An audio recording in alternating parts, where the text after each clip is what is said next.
هغه وایي جري امریکا په ساینس کې په 1 نمبر ده.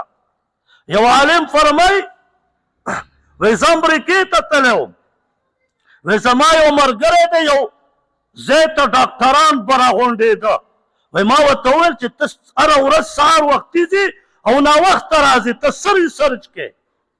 وایي ما ته یې وویله چې موږ لوی لوی ډاکټران هلته کې په یو شي باندې ریسرچ کوو چې د مازغه دي څنګه.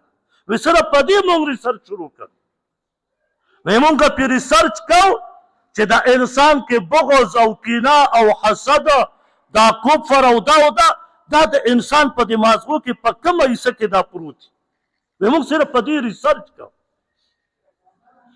وایي چې ریسرچ مو دې ته ورسېده چې دا د انسان په دې مخ کې تندي کې دلته پروتي ده، د ګناه هغه ټول سیسټم یې دلته پروتي. د دې ځای نه تصور د حسد کوي، تصور د کینې کوي. نو وایي موږ دې ریسرچ ته ورسېدو چې دا د تندی چې دی دا مخکې مازغه د دغه ځای نه د هر څه ګندګي مونږ جوړېږي.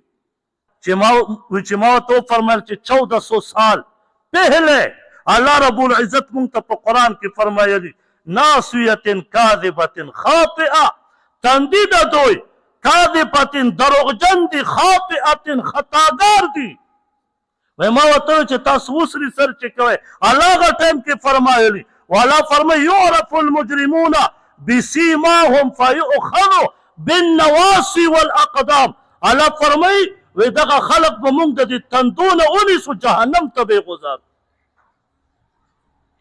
وایي هغه ډاکټر ته چې ما دا وویل، وایي هغه ډاکټر حیران شو، وایي ډاکټرانو ته یې وویل، هغې هم حیران شو چې دا الله رب العزت 1400 کاله مخکې فرمایلي.